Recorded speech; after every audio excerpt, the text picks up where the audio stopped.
Hello friends, how are you? तर मित्र हो, या शॉर्ट लेक्चरमध्ये मी तुम्हाला सिंपल प्रेझेंट टेन्सचं रूपांतर सिंपल पास्ट टेन्समध्ये कसं करायचं ते सांगणार आहे. बेसिकली बघायला गेलं तर मित्रांनो, सिंपल प्रेझेंट टेन्सचं स्ट्रक्चर काय आहे की S plus V one plus O, म्हणजेच कर्ता अधिक क्रियापदाचं पहिलं रूप अधिक कर्म. कधी कधी कर्म येत सुद्धा नाही, कधी कधी ते येतं, कधी कधी येत सुद्धा नाही. तर या ठिकाणी पहा मित्रांनो, सिंपल प्रेझेंट टेन्सचे 3 वाक्य तुम्हाला या ठिकाणी दिलेले आहेत. ओके, ते वाक्य कोणते आहेत पहा. आय वर्क क्रियापदाचं पहिलं रूप आणि इथं हिअर आलेलं आहे ॲडव्हर्ब, म्हणजे मी इथे काम करतो किंवा मी या ठिकाणी काम करतो. ओके, आता याला जर तुम्हाला सिंपल पास्ट टेन्समध्ये चेंज करायचं असेल तर फक्त काय करायचं, वर्क जे क्रियापद आहे त्याला ईडी लावायचं. मग काय झालं, आय वर्कड हिअर, म्हणजे मी इथे काम केले. ओके, आय वर्कड हिअर, मी इथे काम केले. फक्त वर्कला काय केलं आपण, ईडी लावलं, तर त्याचं रूपांतर झालं सिंपल पास्ट टेन्समध्ये. कारण सिंपल प्रेझेंट टेन्सचं स्ट्रक्चर आहे, सिंपल प्रेझेंट टेन्समध्ये V1 येतं मित्रांनो, तर सिंपल पास्ट टेन्समध्ये V2 येतं. काही असे क्रियापद आहेत की ज्यांचं म्हणजे सिंपल पास्ट टेन्समध्ये रूपांतर करण्यासाठी फक्त तुम्हाला ईडी लावणं गरजेचं असतं. वर्कला काय केलं आपण, ईडी लावलं, तर मग त्याचं झालं वर्क, म्हणजे सिंपल पास्ट टेन्स. आणि अर्थ पण कसा बदलतो पहा. वर्क म्हणजे काम करतो आणि वर्क म्हणजे काम केले. हा डिफरन्स लक्षात ठेवायचा आहे सिंपल प्रेझेंट टेन्स आणि सिंपल पास्ट टेन्समध्ये. दुसरं वाक्य पहा मित्रांनो, या ठिकाणी आय अर्न मनी. अर्न आलं की म्हणायचं की मी पैसे कमावतो. एखादी महिला असेल तर मी पैसे कमावते. ओके, पण जर तुम्ही त्या अर्नला ईडी लावलं तर त्याचं काय झालं, अर्न्ड झालं. तर वाक्याचा अर्थ काय व्हायला, मी पैसे कमावले, ती ॲक्शन झाली समजा. ओके, मी पैसे कमावतो ही माझी हॅबिच्युअल ॲक्शन झाली, पण मी पैसे कमावले म्हणजे मी ॲक्च्युअली पैसे कमावले. ओके, या पद्धतीने म्हणजे सिंपल प्रेझेंट टेन्सचं रूपांतर सिंपल पास्ट टेन्समध्ये झालं. तिसरं वाक्य पहा, आय रिच मुंबई, मी मुंबईला पोहोचतो. आता या रिचला काय केलं आपण, ईडी लावलं, त्याचं काय झालं, रिच्ड.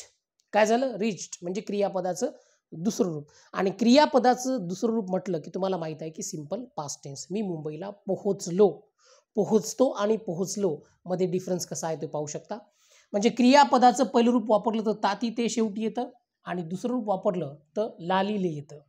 पहा, पहिलं रूप आणि दुसरं रूप. या पद्धतीने सहज पद्धतीने सोप्या पद्धतीने तुम्ही सिंपल प्रेझेंट टेन्सचं रूपांतर सिंपल पास्ट टेन्समध्ये तयार करू शकता. आता तुम्ही म्हणणार की सर प्रत्येकच क्रियापदाला ईडी लावायचं का? तर प्रत्येकच क्रियापदाला ईडी लावू नका. ओके, कारण की त्या ठिकाणी मग तुम्ही मिस्टेक कराल.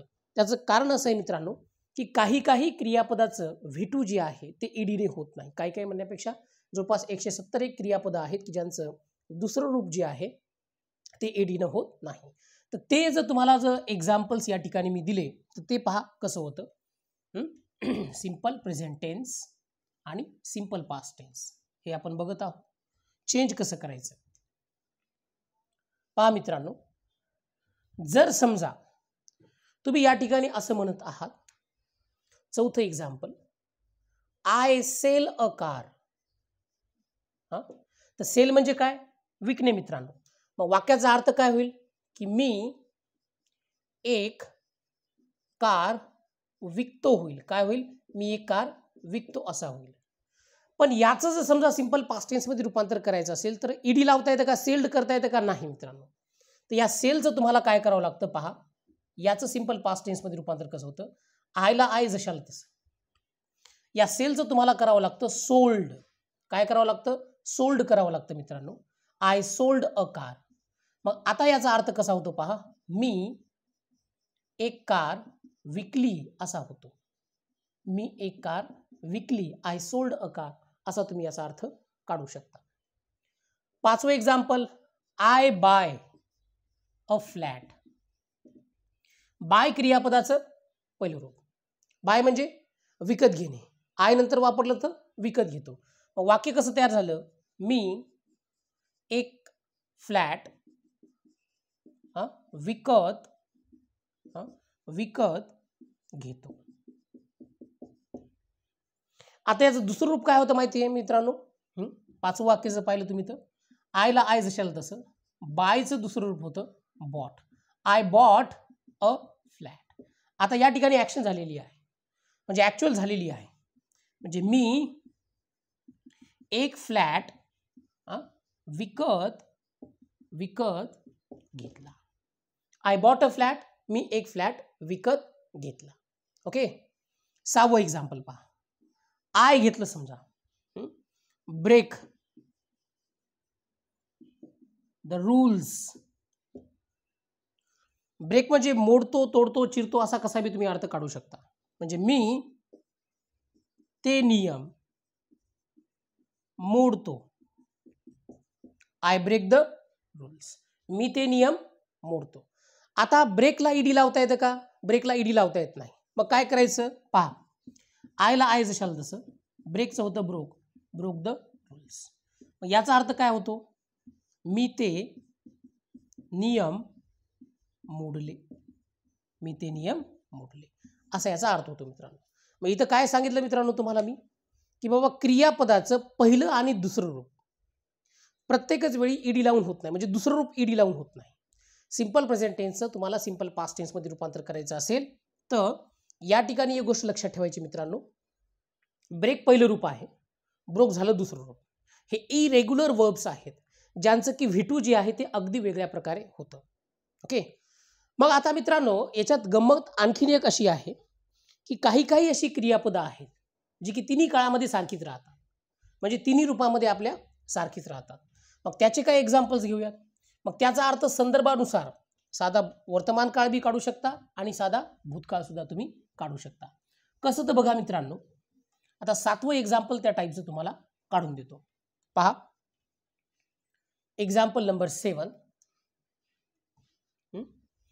आता पहा 7व्या वाक्यामध्ये मी या ठिकाणी तुम्हाला एक वाक्य देतो. HIT हिट अ 6.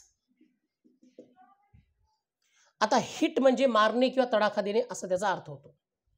आता सिंपल प्रेझेंट टेन्समध्ये क्रियापदाचं पहिलं रूप म्हणून आपण हिट वापरलं. म्हणजे इकडे पहा, मी एक षटकार मारतो. मग तुम्ही म्हणणार सर याचं सिंपल पास्ट टेन्स करून दाखवा.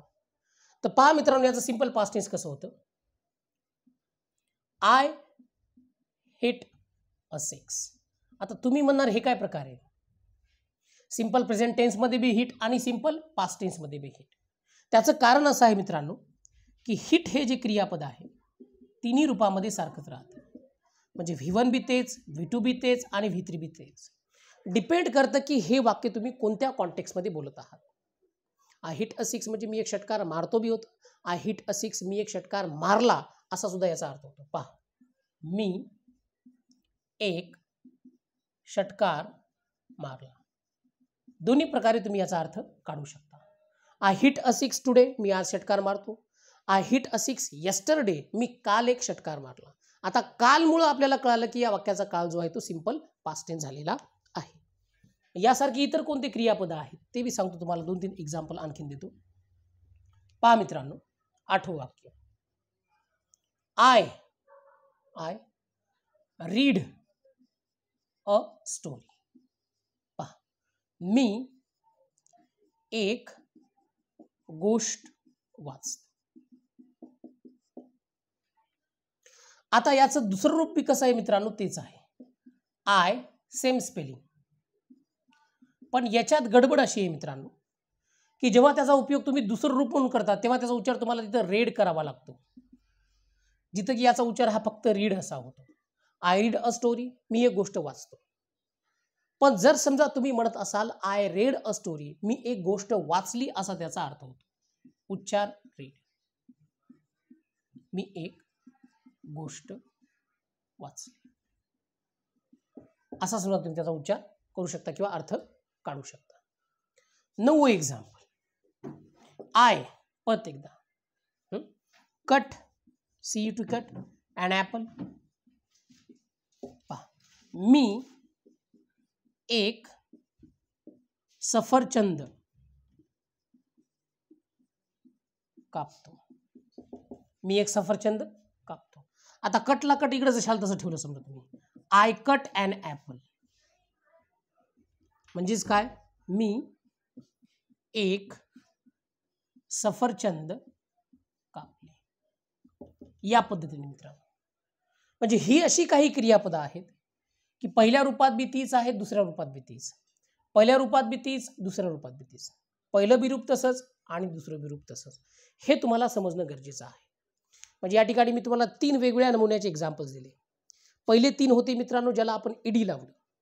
दुसरे 3 होते मित्रांनो ज्यांचं की आपण V2 वेगळ्या पद्धतीने केलं.